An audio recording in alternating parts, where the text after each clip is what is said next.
In the quiet neighborhood of Howard Beach, Queens, a heinous crime shocked the community and captivated the nation.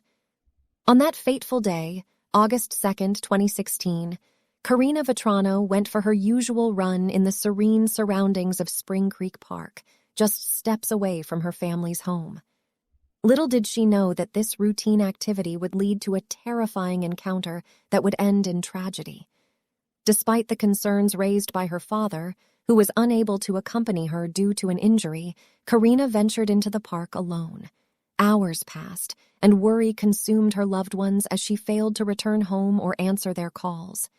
Karina's lifeless body was found, her dreams and aspirations forever extinguished. The community mourned the loss of a bright and talented young woman, and a relentless pursuit of justice began. The search for Karina's killer took twists and turns, with the case gaining national attention. DNA evidence, confessions, and allegations of misconduct emerged, raising questions that demanded answers. Join us as we explore the evidence and encounter the lingering questions that haunt the Karina Vetrano case. Before we go further, please give the video a like. That really helps with the algorithm.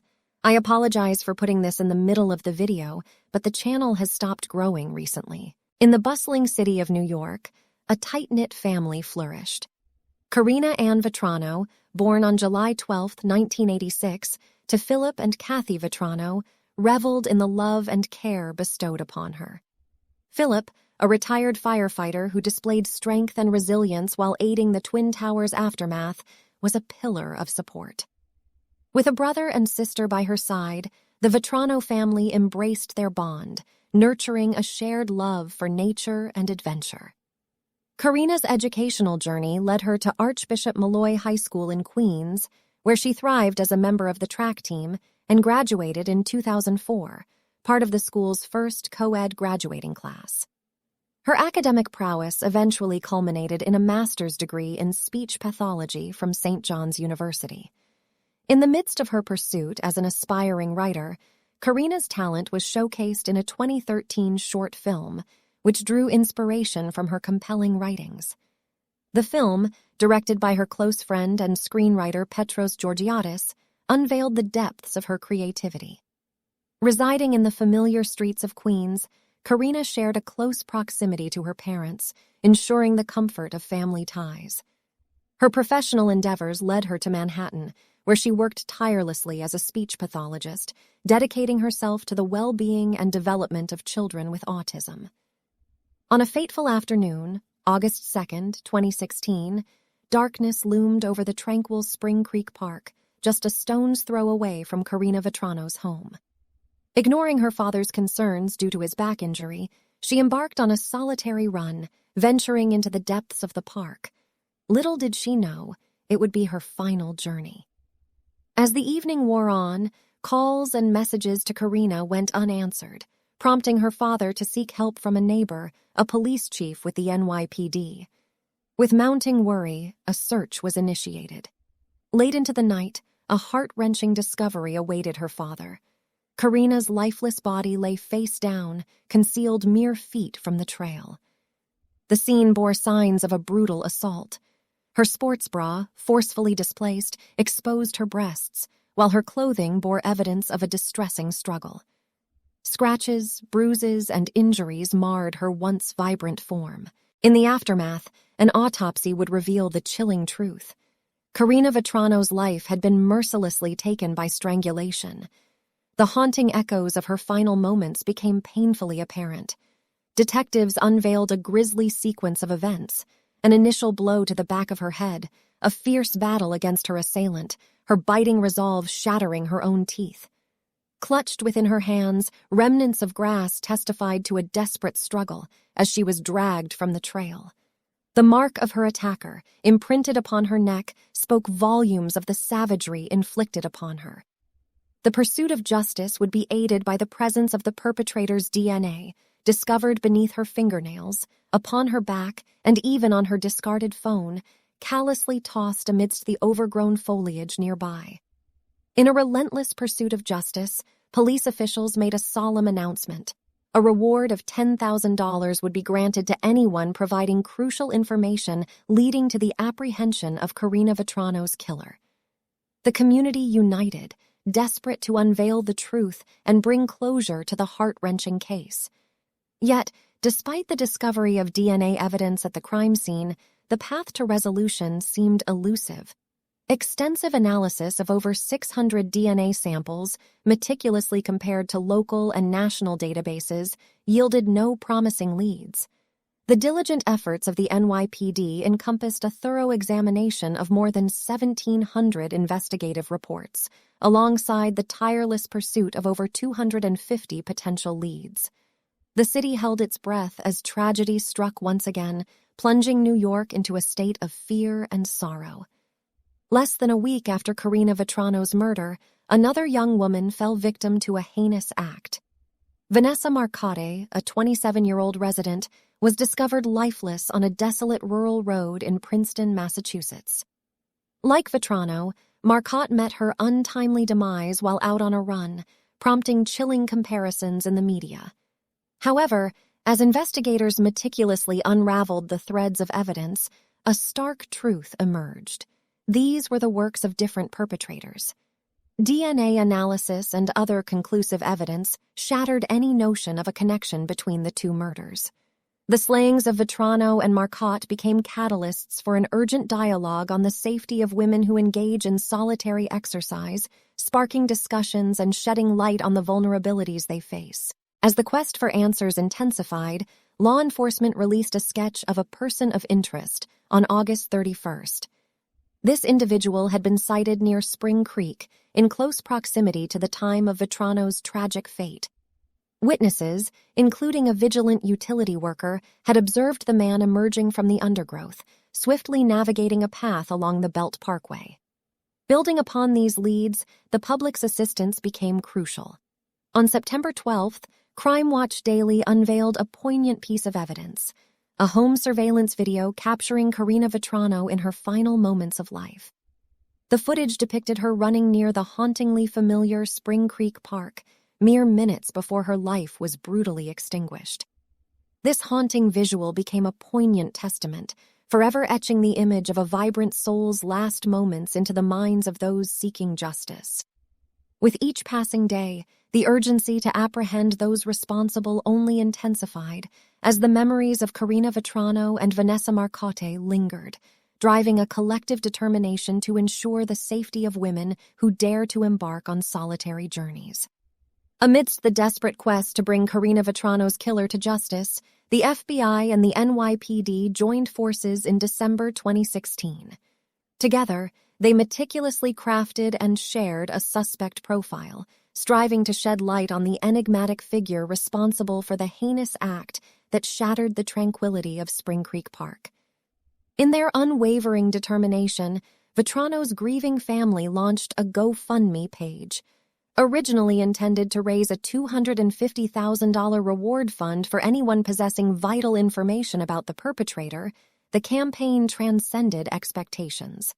The outpouring of support from the community surpassed all boundaries, exceeding $290,000.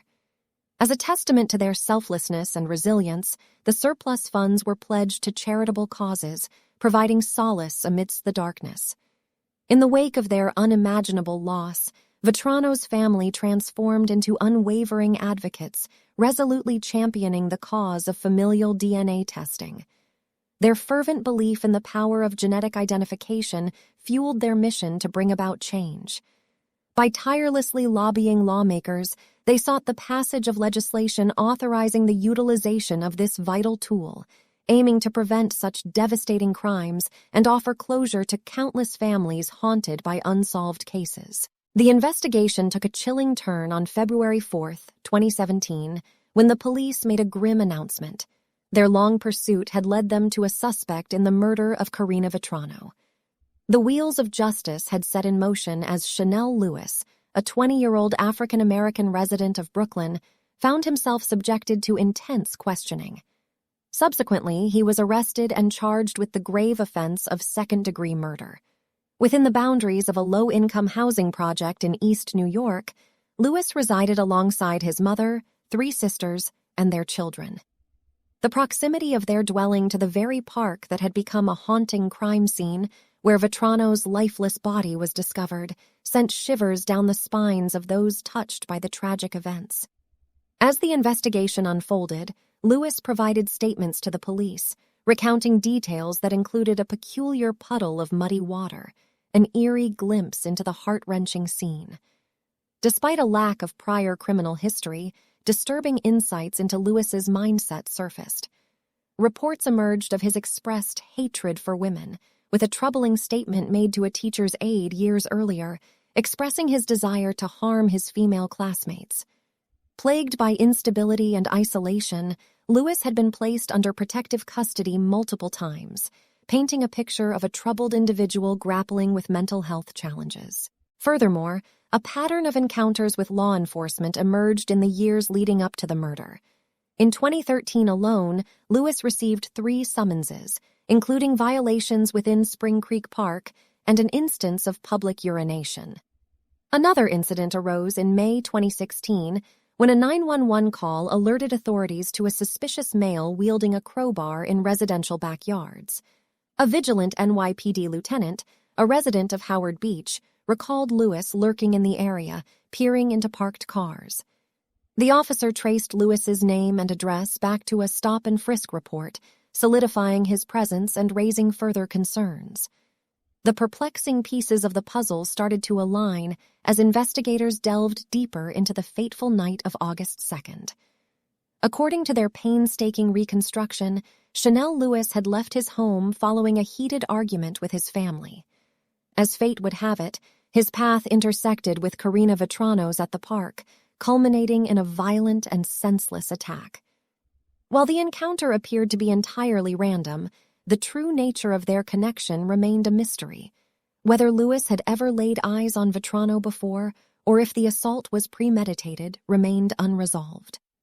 Upon his return home that fateful evening, Lewis appeared disheveled, his clothing torn, a telltale sign of a tumultuous event.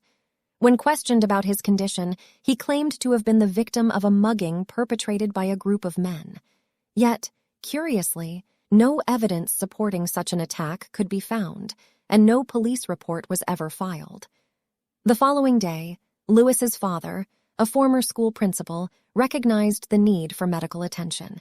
Together, they ventured to a local emergency room to address the scratches and cuts adorning Lewis's upper body. Hospital records bore witness to the young man's visit, confirming that doctors had indeed treated him on the day following the tragic murder. It was also discovered that Lewis had sustained a hand injury during the ordeal. Despite mounting circumstantial evidence, Lewis's family adamantly denied his involvement in the horrifying crime. His father maintained that he remained oblivious to the details of Vetrano's death until after his son's subsequent arrest, an assertion that added another layer of intrigue to an already intricate narrative. The courtroom drama unfolded on November 5, 2018, as Chanel Lewis found himself at the center of a murder trial. Asserting his innocence, he pleaded not guilty to charges of murder and sexual abuse, bracing himself for the potential sentence of 25 years to life imprisonment. The stakes were high, and the courtroom was poised to witness a clash of narratives. 2 days into the trial, Phil Vetrano took the stand, recounting the anguish that propelled him to assemble a search party, desperately scouring the area in a relentless pursuit to locate his daughter's lifeless body. Emotions ran high as the devastated father shared his harrowing experience, the courtroom gripping onto his every word. A pivotal moment arrived when jurors were presented with a video recording, Chanel Lewis's confession to the heinous murder. The chilling tape, previously played during a 2017 pre-trial hearing in Queens Supreme Court, offered a glimpse into the mind of the accused. Jurors grappled with the weight of the confession, its implications piercing the air with an eerie silence. As the trial progressed, forensic biologist Linda Razzano took the stand, delivering testimony that would leave an indelible mark on the proceedings. She revealed the staggering statistical rarity, stating that the DNA found on the crime scene had a 1 in 6 trillion chance of belonging to anyone other than Chanel Lewis. The weight of this evidence bore down on the courtroom, leaving no doubt as to its significance. Dr. Margaret Prial, the physician who had conducted Karina Vetrano's autopsy, painted a grim picture of the injuries inflicted upon her. Among them, she highlighted a compressed carotid artery, a detail that underscored the brutality of the attack and the resulting loss of life. The prosecution's case continued to unfold, but on November 15th, Assistant District Attorney Brad Leventhal approached Judge Michael Alois, seeking the dismissal of 9 counts against Lewis. The remaining 4 counts stood tall in the indictment, 1 of first-degree murder, 2 of second-degree murder, and 1 of first-degree sexual abuse. The trial reached a turning point, teetering on the precipice of justice. However, the culmination of the first trial ended in a frustrating impasse. The jury, swayed by defensive arguments and allegations of DNA evidence contamination, found themselves unable to reach a unanimous verdict. On November 21, 2018, the judge declared a mistrial, leaving the case hanging in a state of uncertainty. With tentative plans for a retrial set for January 22, 2019, the anticipation and tension in the courtroom reached new heights. However, the retrial was later rescheduled for March of that year, prolonging the wait for justice. The retrial commenced, and after 5 hours of intense deliberation, a verdict was reached on April 1, 2019. Chanel Lewis, facing the weight of the evidence and the determination of the jury, was found guilty on 2 counts of second-degree murder, 1 count of first-degree murder, and 1 count of sexual abuse. The courtroom stood still, absorbing the gravity of the decision that would shape Lewis's fate. As the sentencing hearing loomed, scheduled for April 17th, the expectation of a maximum penalty, a life sentence without the possibility of parole, hung heavy in the air. However, a surprising twist materialized just days before the scheduled proceedings. Lewis's defense team, seeking to introduce allegations of misconduct among members of the jury, successfully requested a delay. The courtroom was once again enveloped in uncertainty as the legal maneuvering unfolded before them. April 23, 2019, marked the day of reckoning. With the sentencing hearing back on track, the judge pronounced the final verdict. Chanel Lewis was condemned to spend the remainder of his days behind bars, sentenced to life in prison without the possibility of parole. The gavel struck, cementing the gravity of the crime and the consequences that awaited the convicted. Amidst the final ruling, Chanel Lewis vehemently maintained his innocence, a sentiment echoed by various news outlets that closely followed the case. Some reasoned that racial bias may have influenced the verdict, while others raised concerns about potential tampering with the DNA evidence.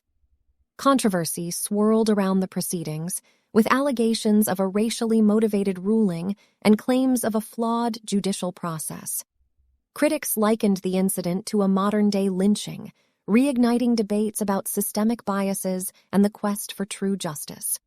In July 2021, supporters of Chanel Lewis delivered a petition with 40,000 signatures to Queens District Attorney Melinda Katz, urging her to send Lewis's case to the Conviction Integrity Unit and reopen the investigation.